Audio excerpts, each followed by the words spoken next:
Jadi Anda menantikan kejujuran dari... Yes, itu aja.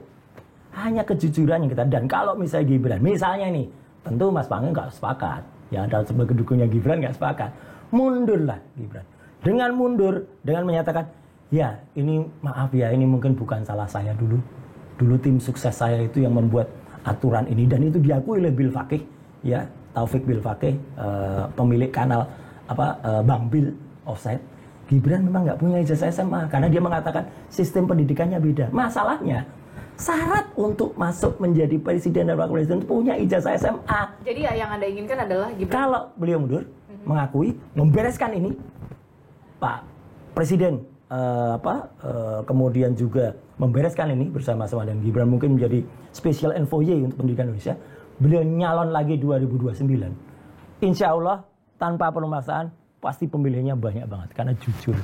Itu. Oke, jadi Anda menginginkan Gibran mundur? Ya, itu dari enggak ini bukan sarkas, ini bukan juga penjeblosan.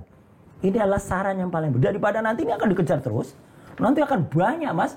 Ini orang-orang yang kemudian akan menjadi bahkan mungkin Profesor Abdul Mukti bisa dikejar dengan Undang-Undang Keterbukaan Informasi Publik, dikejar dengan kearsipan. Akhirnya seperti KPU, yang akhirnya terpaksa harus membongkar ijazahnya bapaknya kayak gini, yang akhirnya terbit kayak gini. Nah ini kan ijazahnya bapaknya ini, yang kemudian kami mendapatkan langsung dari KPU Jakarta, KPU Solo dan sebagainya, kan malah malu nanti.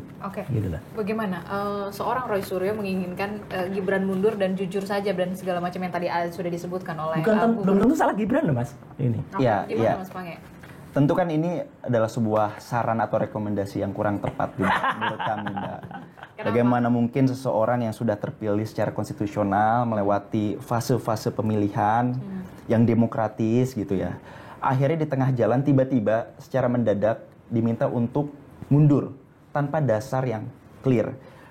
Undang-undang dasar kita memang memfasilitasi kalau kita mengacu pada pasal 7 misalnya bahwa seorang presiden dan wakil presiden bisa dimakzulkan, di-impeach gitu ya.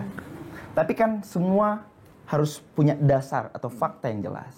Ini kan yang sebenarnya kita lihat dari apa yang kemudian dinarasikan oleh Bang Roy. Jadi Anda ingin mengatakan dasar yang dikatakan belum cukup kuat. Kata beliau. Iya. Dasarnya belum jelas. Bukan hanya belum cukup kuat, tapi kami yang melihat dan meyakini bahwa ini adalah klaim sepihak. Ini kan ibarat gini. Ada puzzle-puzzle yang kosong nih Mbak. Bang Roy ini mengisi arsir-arsir puzzle-puzzle yang kosong ini berdasarkan kemauan pribadi, keyakinan pribadi dari hasil investigasi atau keilmuannya Bang Roy lah. Kita bisa katakan seperti itu. Tapi kan kita juga harus objektif dalam melihat sesuatu. Artinya, ketika penelitian ini sudah Bang Roy simpulkan atau konklusikan bahwa dengan bahasa 99%, berapa persen palsu gitu.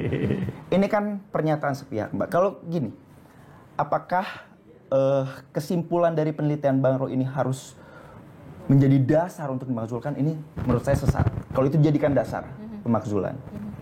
Karena kita mengacu pada aturan yang ada, selama memang tidak terpenuhi unsur-unsur perbuatan melawan hukum, unsur-unsur yang memang ditentukan oleh Undang-Undang Dasar untuk bisa dimakzulkan, maka selama itu pula Presiden dan Wakil Presiden harus tetap kokoh berdiri di atas kepentingan bangsa. Oke, jadi ada dasar yang Anda buktikan yang ini belum jelas dan ini klaim sepihak kalau menurut ya satu lagi. Oke, nggak apa-apa. Nanti kita adu bukti, adu data aja, tapi jangan dikriminalisasi.